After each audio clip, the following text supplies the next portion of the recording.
Hello students, SP academy Rawla के online platform पर online classes में आपका बहुत बहुत स्वागत है।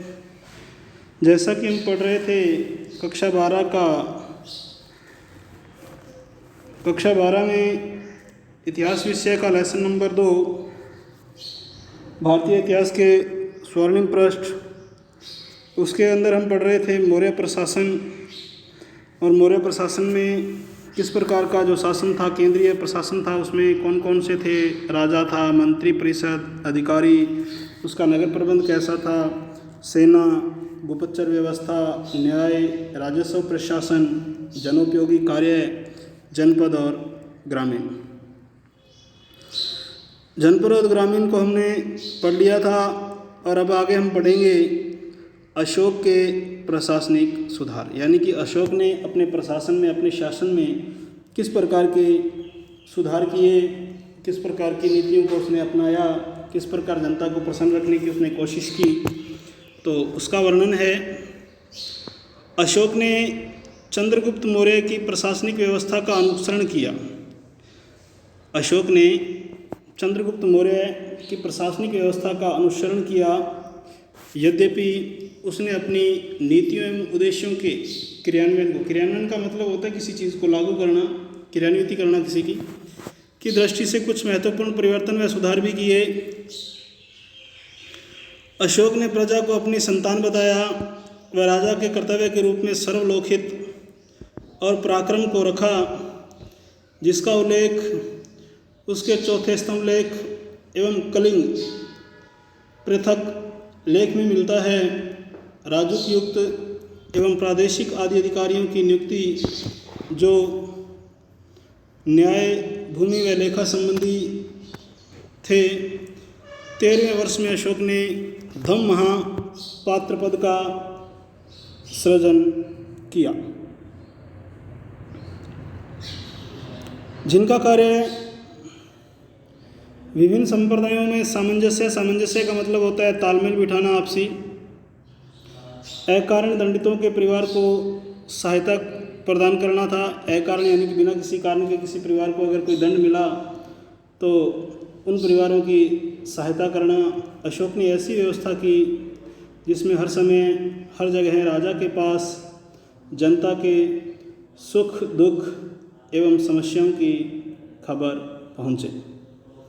इस हेतु अशोक ने प्रतिवेदकों की नियुक्ति की, जिसका उल्लेख छठे शिलालेख में मिलता है।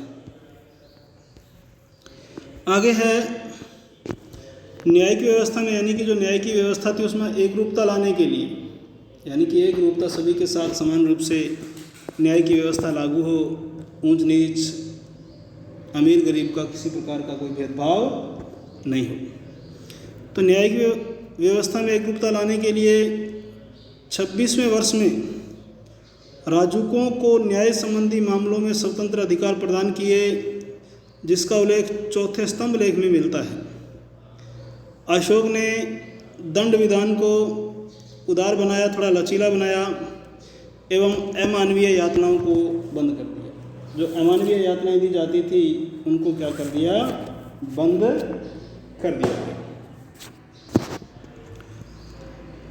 अभिषेक दिवस पर बंदियों को मुक्त किया। अभिषेक यानी कि जिस दिन राज प्रशासन संभाला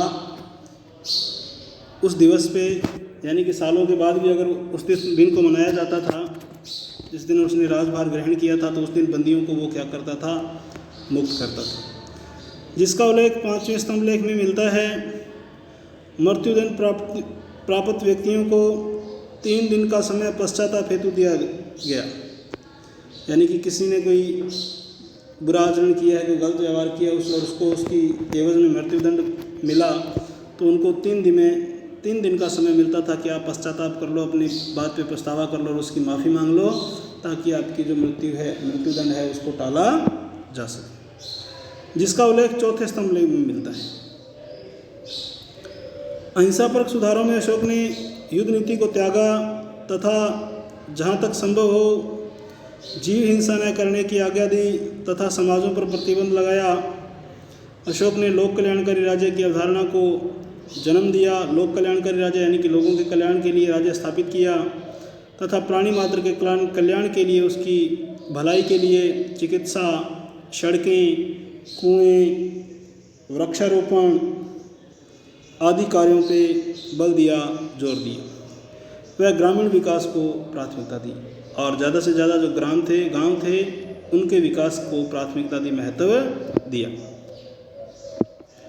स्त्राध्यक्ष, ब्रजभूमिक, महामात्र, नगर व्यावहारिक, अंत महामात्र आदि की नियुक्ति क्रमशः स्त्री, पशु संरक्षण, न्याय व सीमावर्ती क्षेत्रों से संबंधित थी। इन नियुक्तियों के माध्यम से अशोक ने प्रशासन को आम जनता से जोड़ा। धर्म का आविष्कार करके राजा, प्रजा एवं नौकरशाही के लिए एक संविदा, एक नियमावली तैयार की, जिससे अंतर संबंधों में प्रगाढ़ता आई। प्रगाढ़ता मतलब मजबूती आई। अशोक ने वैदेशिक नीति को समसामयिक बनाया, यानी कि इसके लिए भी बहुत सारे प्रयास होने किए। इस प्रकार अशोक ने पूर्व प्रचलित मौर्य प्रशासन को और अधिक दक्ष और सक्षम बनाया और अधिक मजबूत बनाया। अब आगे है गुप्त साम्राज्य की स्थापना, आर्थिक स्थिति, कला, साहित्य और विज्ञान। गुप्त साम्राज्य जो कि 275 ईस्वी से 550 ईस्वी तक रहा। गुप्त साम्राज्य का उदय 3वीं शताब्दी में हुआ। विष्णु पुराण, वायु पुराण, भगवत पुराण ये प्राचीन ग्रंथ हैं। इनसे ज्ञात होता है कि आरंभिक गुप्त राज्यों में मगध एवं उत्तर पश्चिम बंगाल तक गंगा नदी के तटीय के प्रदेश सम्मिलित थे, यानी कि बहुत ही लंबा चौड़ा प्रशासन था भी गुप्त साम्राज्य। तो सबसे पहले पढ़ते हैं इसमें श्रीगुप्त। प्रभावती श्रीगुप्त जो कि लगभग 275 से 300 ईस्वी तक रहा भाई। प्रभावती गुप्ता के पूना ताम्रपत्र विलेख में श्रीगुप्त का उल्लेख गुप्त वंश के आदिराज के रूप में लिया जाता है। आदिराज का मतलब है प्रारंभिक राजा के रूप में। इनका शासनकाल 240 ईस्वी से 280 ईस्वी तक रहा। श्रीगुप्त ने महाराज की उपाधि धारण की। श्रीगुप्त स्वतंत्र शासक न होकर संभवतः किसी शासन के अंतर्गत सामंत थे, मंत्री वगैरह थे। आगे है घटोत्कच, 300 ईस्वी से 319 ईस्वी तक। लगभग 280 ईस्वी में श्रीगुप्त ने घटोत्कच को अपना उत्तराधिकारी बनाया। इसने भी महाराज की उपाधि धारण की। प्रभावती गुप्ता के पूना एवं हृदपुर ताम्रपत्र विलेख में घटोत्कच को गुप्त वंश का प्रथम राजा बताया गया है। इसका राजा संभवतः मगध के आसपास तक ही सीमित था, यानी कि ज़्यादा लंबा चौड़ा दायरा नहीं था उसका। इसने 319 ईस्वी तक शासन किया। अब आगे है चंद्रगुप्त प्रथम, 319 ईस्वी से 335 ईस्वी तक। घटोत्कच के उत्तराधिकारी के रूप में सिंहासन रूढ़ का मतलब होता है सिंहासन पे बैठना, आरूढ़ होना। चंद्रगुप्त प्रथम एक प्रतापी राजा था। उसने उस समय के प्रसिद्ध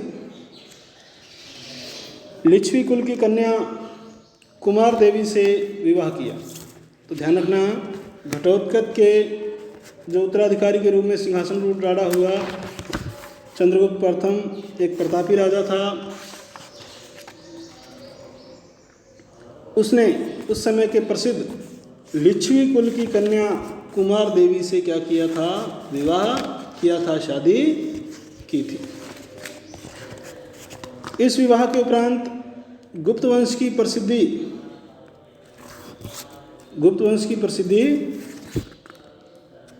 बढ़ने लगी। उसने महाराजाधिराज की उपाधि धारण की। महाराजाधिराज, महाराजाओं का अधिराजा, महाराजाधिराज की उपाधि धारण की, जो प्राय सर्वोच्च शासन के लिए प्रयोग की जाती है। चंद्रगुप्त प्रथम ने एक संवत, गुप्त संवत 319 से 320 के नाम से चलाया इस समय। अब आगे है समुद्रगुप्त, जो कि 335 ईस्वी से 375 ईस्वी तक। चंद्रगुप्त प्रथम के बाद उसका पुत्र समुद्रगुप्त राजगद्दी पे बैठा। समुद्रगुप्त के दरबार में प्रसिद्ध कवि हरिसेन रहता था। अंडरलाइन कर लेना, समुद्रगुप्त के दरबार में प्रसिद्ध कवि कौन सा रहता था? भी प्रसिद्ध कवि हरिसेन रहता था, जिसने प्रयाग प्रशस्ति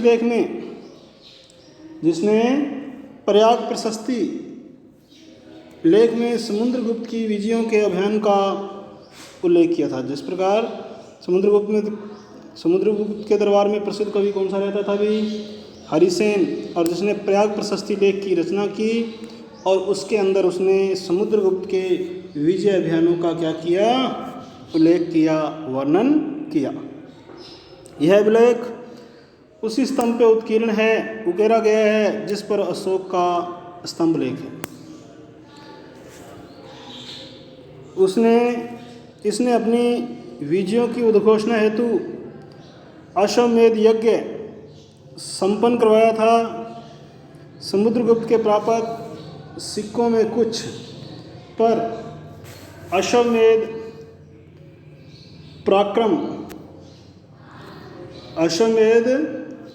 पराक्रम भी क्या करता है?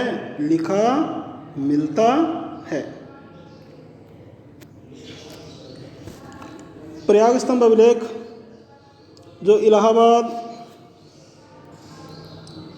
उत्तर प्रदेश में विद्यमान है या स्थापित है, गुप्त काल का महत्वपूर्ण ऐतिहासिक स्रोत है। जो गुप्त काल का मुख्य ऐतिहासिक स्रोत है, तत्व है, जिसमें समुद्रगुप्त के राज्याभिषेक, दिग्विजय, दिग् प्लस विजय, उसकी सभी दिशाओं में विजय, एवं उसका व्यक्तित्व कैसा था, उसका आचरण कैसा था, आचार व्यवहार कैसा था, पर विशुद्ध, बड़ा ही शुद्ध तरीके से प्रकाश डाला गया है या वर्णन किया गया है। किसमें? प्रयाग स्तंभ अभिलेख में। तथा कई अधिकारियों के पदों व नामों के उल्लेख से गुप्तकालीन शासन व्यवस्था की जानकारी मिलती है। अलंकारिक संस्कृत भाषा, ब्राह्मी लिपि व चंपू शैली तत्कालीन समृद्ध साहित्य के प्रगति की प्रतीक है, उसके विकास की प्रतीक है। प्रयाग प्रशस्ति में समुद्रगुप्त को कविराज, अंडरलाइन कर लेना इसको भी, प्रयाग प्रशस्ति में समुद्रगुप्त को कविराज, किसके नाम से? कविराज के नाम से। गायन व संगीत में दक्षता में गुरु तुम्ब्रु व नारद को लज्जित करने वाला, लाखों गायों का दानी, उच्च कोटि का विद्वान, विद्या का संरक्षक एवं धर्म का प्राचीर कहा गया है। एरन अभिलेख में उसे पराक्रम तथा विजय का स्रोत कहा गया। अश्वमेध प्रकार व वीणा बजाते सिक्कों आदि से समुद्रगुप्त के विद्वान, संगीतज्ञ, गायक, दानी, धर्मनिष्ठ, पराक्रमी, विनयशील तथा विजयाकांक्षी आदि व्यक्तिगत गुणों का पता चलता है। यानी कि इन सब चीज़ों से पता चलता है कि समुद्रगुप्त बहुत ही विद्वान आदमी था। यानी कि हर एक चीज़ में वह पारंगत था और अपनी प्रजा का विशेष ध्यान रखता था। श्रीलंका के राजा मेघवर्मन ने कुछ उपहार भेजकर समुद्रगुप्त से गया में एक बौद्ध मंदिर बनवाने की अनुमति मांगी थी। श्रीलंका के राजा मेघवर्मन ने कुछ उपहार, कुछ भेंट देकर समुद्रगुप्त से गया में एक बौद्ध मंदिर बनवाने की अनुमति मांगी।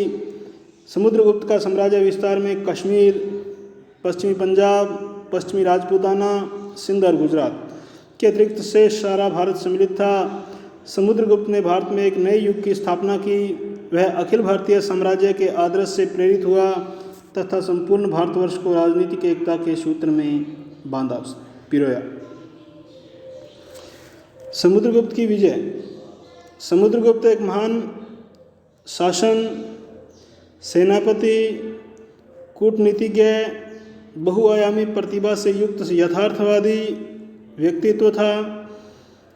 उसके दरबारी कवि एवं महासंधि विग्रहक हरिसेन ने प्रयाग प्रशस्ति में अपने आश्रयदाता समुद्रगुप्त के पराक्रम व दिग्विजय का वर्णन किया। अपनी सभी दिशाओं में जो विजय की उसका वर्णन किया है। समुद्रगुप्त ने सर्वप्रथम आर्यावर्त अर्थात गंगा, यमुना, दोआब पर सैनिक अभियान चलाया,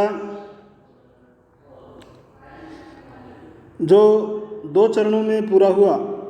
9 राजाओं रुद्रदेव, मतिल, नागदत्त, चंद्रवर्मन, गणपति, नाग, नागसेन, अच्युत, नंदी एवं बलवर्मा को पराजित किया, जिन्हें राजप्रसवोद्धरण की नीति के तहत साम्राज्य में मिलाया गया।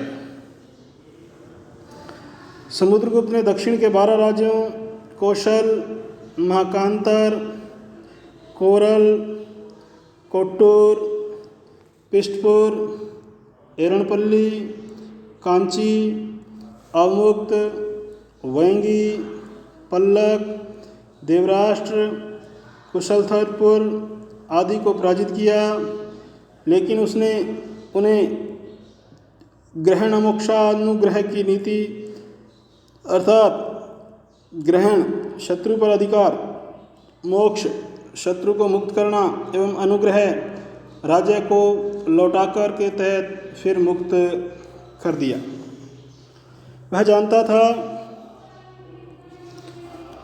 कि इन दूरस्थ भागों पर प्रत्यक्ष शासन संभव नहीं तो मुश्किल अवश्य था, अतः उसने ग्रहण मोक्षानुग्रह की व्यवहारिक नीति का अवलंबन किया, सहारा लिया। समुद्रगुप्त ने मध्य भारत के आटविकों को भी परास्त किया। वह उन्हें अपना भृत्य बना दिया। भृत्य का मतलब होता है नौकर, दास, सेवक। सीमांत प्रदेशों के राजतंत्रात्मक एवं गणतंत्रात्मक राज्यों में भयभीत होकर भी उसकी अधीनता स्वीकार कर ली, जिनमें उत्तर पूर्व भारत के समतट कौन कौन से, डवाक,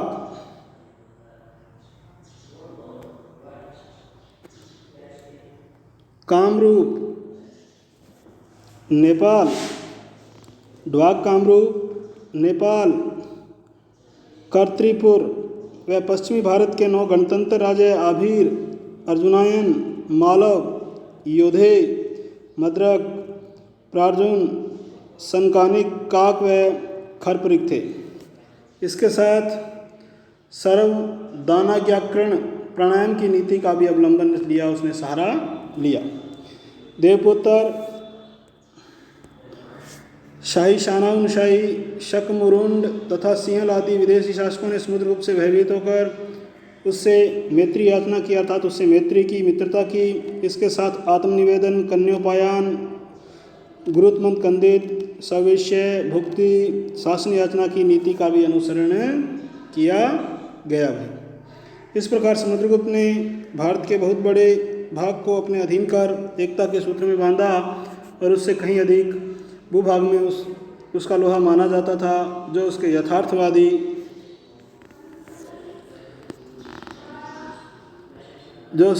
यथार्थवादी नीति का प्रतीक था। स्मिथ ने समुद्रगुप्त उसकी बहादुरी एवं युद्ध कौशल के कारण भारत का नेपोलियन कहा है। तो भारत का नेपोलियन किसको कहा गया है? समुद्रगुप्त को कहा गया है। तो आज के लिए स्टूडेंट्स इतना ही। आगे है चंद्रगुप्त द्वितीय, इसको हम पढ़ेंगे आगामी ऑनलाइन क्लास के दौरान। आज के लिए इतना ही। बहुत बहुत धन्यवाद। जय हिंद, जय भारत।